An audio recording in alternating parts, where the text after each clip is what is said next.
Malam yang naas itu merubah segalanya.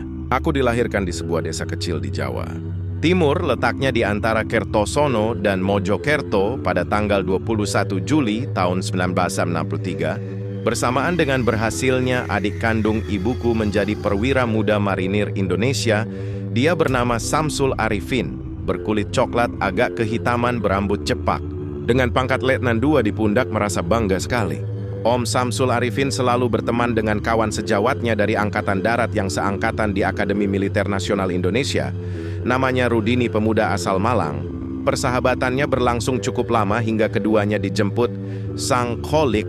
Pada akhir cerita ini, pemuda Rudini akhirnya berhasil menduduki puncak pimpinan di Angkatan Darat sebagai Kepala Staf Panglima Angkatan Darat dengan pangkat bintang 4 di pundaknya. Berbeda dengan Om Samsul Arifin yang harus berhenti dari kesatuannya karena sabotase. Ceritanya begini. Suatu hari om kesayanganku itu dipanggil komandannya. So Samsul, kalian kemari. Siap komandan, lanjutnya. Kamu nggak usah menunggu di sini, karena pada pendidikan pertamamu, kamu akan dikirim ke Uni Soviet. Tunggu saja di rumah nanti, aku akan kirim surat pemberitahuan ke rumahmu. Seiring berjalannya waktu, surat itu akhirnya datang diantar seorang kurir. Om Samsul Arifin dengan gembira dan bangga langsung membukanya. Betapa terkejut dan tersentaknya jantung Om Samsul. Secarik kertas putih berlogo Angkatan Laut itu, isinya ternyata pemecatan. Om langsung nggak bisa bicara dalam waktu yang cukup lama. Saat itu keluarga memutuskan untuk membawanya ke Rumah Sakit Jiwa Porong Sidoarjo, Jawa Timur, Indonesia. Namun upaya penyembuhan di rumah sakit jiwa itu gagal setelah penyembuhan baru berjalan 60 hari karena keluarga tidak sanggup membayar biaya rumah sakit yang cukup tinggi. Om Samsul kemudian dijemput pulang. Menurut cerita ibu, keluarga tidak pernah menyerah dan berputus asa. Upaya penyembuhan itu tetap dilakukan, tetapi dengan cara tradisional. Tiap pagi Om dibawa ke Sungai Gunting, anak dari Sungai Brantas yang jaraknya kurang lebih 2,5 km dari rumah. Dan penyembuhan itu akhirnya berhasil. Kakek dan nenek sangat gembira menurut bayanganku, karena Om Samsul Arifin sangat berbeda temperamennya dengan 10 saudaranya. Dia pemuda yang tangguh, ulet, tekun, sangat sabar juga ganteng lagi, dan hanya dia yang tidak pernah melakukan kesalahan fatal menurut ukuran masyarakat Indonesia itu. Kakek dan nenek adalah keluarga petani kelas menengah. Sebuah pasangan keluarga petani yang patut menjadi contoh dalam hidupku. Kakek anak seorang berasal dari suku Madura yang punya karakter keras seperti kebanyakan orang Madura lainnya.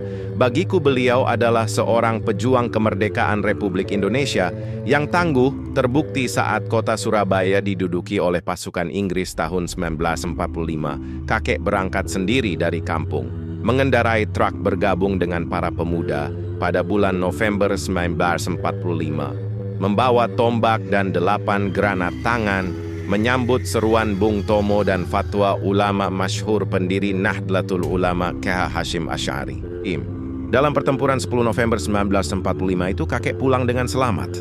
Dari 11 orang anak kakek, anak yang paling tua menjadi anggota Tentara Rakyat Indonesia, TRI, bernama Nukson. Badannya tinggi besar, namun berkulit gelap dan berambut agak keriting. Dia perwira muda di Batalion Sunaryadi yang wilayah kekuasaannya meliputi Gresik, Lamongan, dan Tuban. Batalion itu di bawah pimpinan Kolonel Sunaryadi, yang kelak setelah Indonesia damai menduduki jabatan Kepala Staf Kodam Brawijaya Pertama, Kasdam, Asaindin. Meskipun saat itu belum ada pasukan khusus yang berciri komando, kakek melatih anak tertuanya dengan disiplin tinggi dan ketahanan mental yang kuat lagi tangguh.